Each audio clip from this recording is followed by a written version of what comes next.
What up, Cox? It's your boy, the hater. And for all the talk that people have about Vince McMahon being out of touch, nobody really says, until recently, Tony Khan is out of touch, right? Think about it. Tony Khan and Triple H are the same exact person. Yet we are supposed to believe that they somehow understand wrestling better than Vince and, quite frankly, better than the average casual fan from the 90s. The answer clearly is they don't. Now, I understand the proclivity to give Triple H extra props because he's one of the boys, right, is real, right? The implications are, because Triple H wrestled at a time when wrestling was good, that somehow he understands it.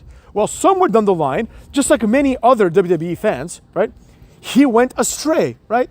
This happened when he started signing people like Cassius Ohno, Sami Zayn, and Kevin Owens, right? Same thing with Tony Khan. Everyone he can get his hands on, no matter how boring and how much they suck, he gets his hands on, right? Now, there's all these people all of a sudden in AEW that are supposed to be big deals every week, right? Oh, Keith Lee isn't, who cares? Like, as soon as he came out, I'm like, this is going to lead nowhere, right? Oh, Isaiah Swerve Scott, whatever the hell he's called now, Swerve Strickland, he's there. Oh, he's doing wonderful work against Adam Page. No, he isn't. He's still a boring cruiserweight, right? Who cares? He was the same guy that was getting squashed by, like, jobbers on NXT. I don't care at all. So what I'm getting at here is that this problem of Tony Khan being out of touch also can be extrapolated to Triple H being out of touch, right? Somewhere down the line, Triple H forgot what it took him to become a main eventer. And he started hiring a bunch of Taka Michinokus, but without the personality or charisma of Taka Michinoku, right? The standards to be hired in WWE are lower than ever. I mean, I didn't watch the women's breakout tournament on NXT, but when I read the results for NXT, there's like 8 women's matches, and it's like Jobber 1 versus Jobber 2, and it's like, who gives a crap who wins, right? Like, at best, the best kind of prospect that can come out of this is like a Carmelo Hayes, who is mid, right? Then you have people like Lyra or Lyra, I don't even know her name. I don't even think I've ever seen a wrestler. Lyra Valkyrie beat Becky Lynch. So? I don't give a damn, right? These are just people that they're signing for absolutely no reason, and it's going to lead to absolutely nothing. So with all that being said, the question then becomes, what is it about Tony Khan, and to a lesser extent, Triple H, because we just established that Triple H is one of the boys, and therefore he gets a boost. But what is it that leads to immunity for Tony Khan from criticism about horrible moves, right? Let's be real. Eddie Kingston is not going to happen. That's never going to be like a big draw. Cesaro is never going to happen. Nobody's had more opportunities than Cesaro. Oh, they held him back. They give him match after match, TV time up the ass. This guy was on TV all the time. WrestleMania against Rollins where he won, and it led to nothing because nobody cared, right? See my previous video. Nobody cared, so nobody cared. You understand what I'm saying, right? Now, Tony Khan is, in my opinion, the most egregious example of this, because the things that Tony Khan does are completely and utterly 100% biased towards the neckbeard community, right? He'll sign, like, Okada to a match. He'll sign some jobber named Warhorse several years ago, right? Meanwhile, in his company, he has people like Powerhouse Hobbs, right? He has people like, even, I will admit, even Konosuke Takeshita is growing on me because he's unlike the other Japanese wrestlers. He's like a bigger guy, right? He looks intimidating, right? He dresses cool, right? And he's part of a faction, and therefore he's part of a storyline, right? But instead of worrying about him, I have to worry about whether Adam Page or Swerve Strickland, who are never going to be anything in this business, which one of them is going to win. I couldn't care less, right? Oh, Daniel Bryan is the best wrestler in the world. You can say it 100 times. He's not. I know he's not because I've seen him wrestle. His boring-ass matches with his boring-ass moves. Buzaiku flying knee. He's just another Kenta, and we saw how well that went in NXT and beyond, but mostly in NXT. Kenta didn't even get like a main event spot ever. Right? He's like another Sin Cara. These are complete flops. I remember when Kenta was signed, there was an article. And this article, they were so wrong about everything. They were like, 5 years from now, who's going to be on top in WWE? And they were like, Kenta will be the Intercontinental Champion. This is like a WWE article. And he will hold Money in the Bank. That's what I think. Dean Ambrose will be the champion. Kyle O'Reilly will be the other champion. And I'm like, and then the worst part was they're like, whatever, like the other the other Samoan, I forget his name, Jacob Fatu, the one from MLW, and this guy will be like, in the main event scene. And I'm like, in my head, I'm like, absolutely none of these things are going to happen. At the top, it's going to be Randy Orton and John Cena. And here we are. Randy Orton's going to come back anytime now, and he's going to be straight to the top. And John Cena, he's wrestling Solo Sikoa, and in my opinion, should main event WrestleMania.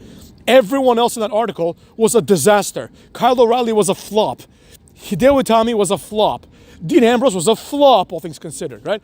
None of the things that they predicted materialized because all of these people were horrible investments. The fact that Dean Ambrose has made millions of dollars from WWE probably is ridiculous. The fact that Hideo Itami, Nakamura, and Sin Cara have made even $1 is absurd. They haven't drawn 1 cent. So what I'm getting at here is this, right? This new age method of hiring wrestlers that are just never going to make it, but hiring 100 of them and hoping that one of them makes it. And at best what you get is like a Seth Rollins, but most likely it's going to be a Carmelo Hayes if they even make it. And, the reality is 99% of them are just not going to make it. Ask yourself this, the ultimate question when it comes to wrestling. Think about NXT. NXT has been around for an eternity, right? Now think about how many good wrestlers have come out of NXT versus how many flops. Let's list some wrestlers that came out and had success. Seth Rollins, he's probably the most successful. Finn Balor, he's had, he's mid, but he's had moderate success. Nakamura, I'll put him in there, whatever, it is what it is, right? Who else? Who else has come out of NXT and been something relevant? I honestly can't think of one, right? Some of the women, I guess, right? But that's different because they all go through NXT. So it's just like, that's just a matter of fact. But how many male wrestlers, right? Exactly. It's those 3 guys. I really can't think of anybody else. But do you know how many failures I can think of? Do you know how many NXT takeovers I can think of between 2 people that were supposed to be big deals but failed? Let's see. Karrion Kross, Samoa Joe. Nobody cared. Complete failures.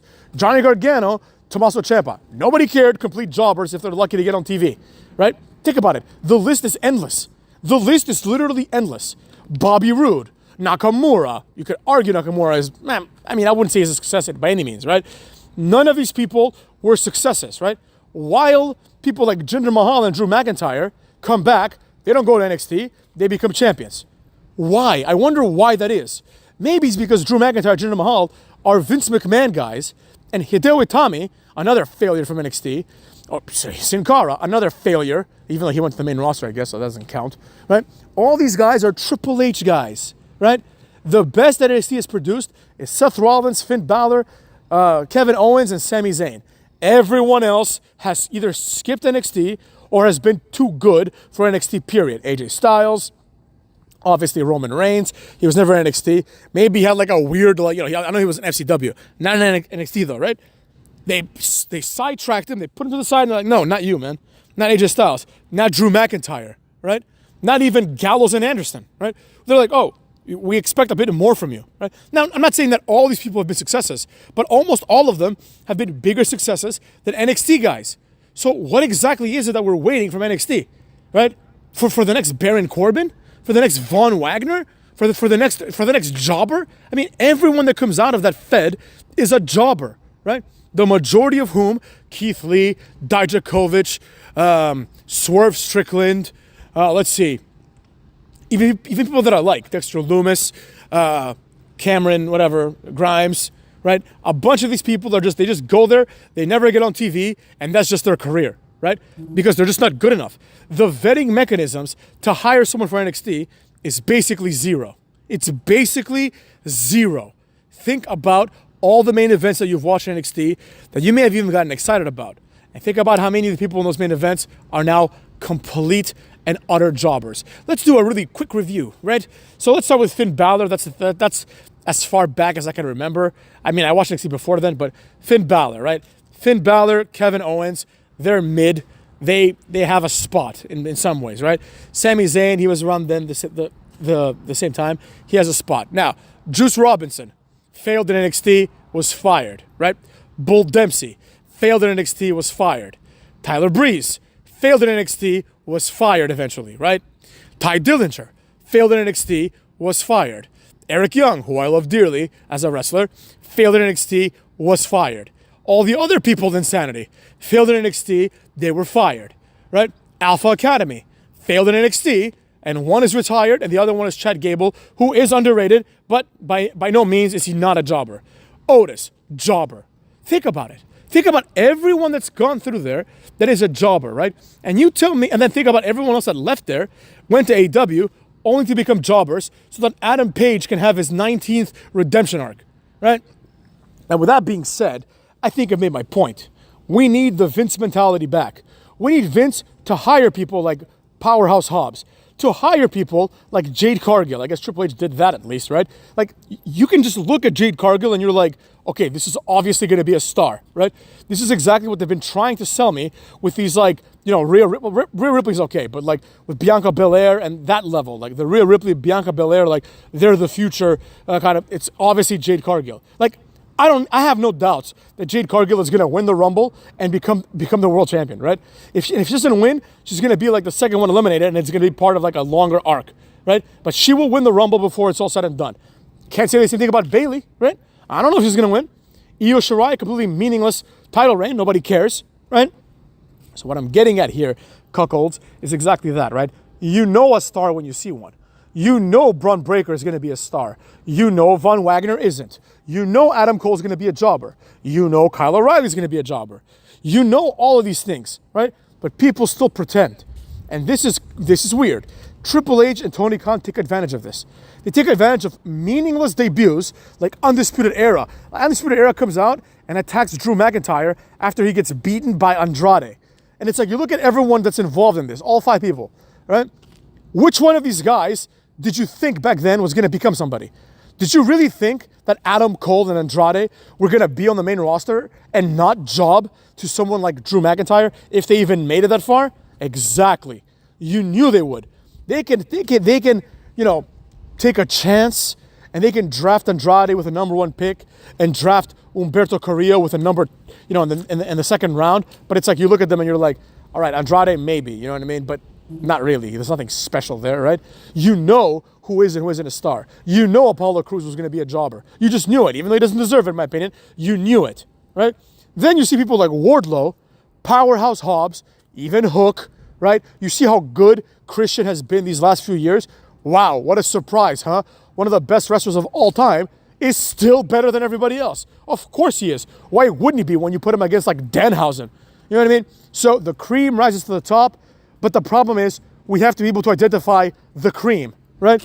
The problem is when the chaff or whatever the hell is left, right? Separate the wheat from the chaff. That's a different thing, cucks, right? When the person that sucks is presented as if they're amazing, and everyone's like, oh wow, I can't believe it. How come Nakamura didn't make it? I thought he was great. Well, guess what? You were just wrong the whole time. It's as simple as that. You thought he was going to make it. I don't know why. You thought whatever, Kalisto was going to make it. I don't know why, right? Once in a while, good wrestlers don't make it, and it's supposed to be like that. Not everyone's going to make it, but all the time, bad wrestlers don't make it. I can't think of one person that I thought was bad that made it. I can't think of one, right? Now, I can think of plenty that I thought were okay, like Seth Rollins, who then made it, and now they suck because now he's weird, and he's like an eccentric. It's kind of strange, right? But everybody else that I thought was bad has been treated like they're bad. There are exceptions. I thought Bobby Roode was good. I still do. I thought the Authors of Pain were great. I still do. And these are people that weren't given their fair shot, in my opinion. So I understand. Some people may feel the same exact way. They may think Bobby Roode and Authors of Pain suck, but Nakamura is good. So I get that. But I'm right like 99% of the time, right? And I'm never wrong the other way. I never think, for example, wow, this person's never going to make it, and they make it, right? I don't think it's ever happened once in my entire time as a wrestling fan. I've never thought like, wow, this guy is so bad, and then that guy becomes John Cena, right? No, but people experience this all the time. Like, I'll give you an example. When Jinder Mahal came back, I was like, oh my God, he's going to beat Randy Orton. I can't believe it. It's going to be amazing. I knew he was going to win, right? Randy Orton was stale and boring. The title shot came out of nowhere, and I could see where they were going. Jinder Mahal looked the part. So I'm like, he's going to win 100%, right? And I was watching with my friends, like, oh my God, I can't believe Jinder won. I'm like, what did you think was going to happen? You think they took Jinder Mahal from the undercard and put him in a main event just to have him be beaten by Randy Orton? No, it doesn't make any sense, right? But I knew he was going to win because you could just tell. Now he looks like a star, right? So there you go. Everyone thought, wow, I can't believe they're pushing Jinder. Why are they pushing Jinder when, Bobby Fish is floundering in NXT? Well, That's the problem. The problem is you don't understand what's good and what's not, so things like that surprise you. But I do, and they don't surprise me.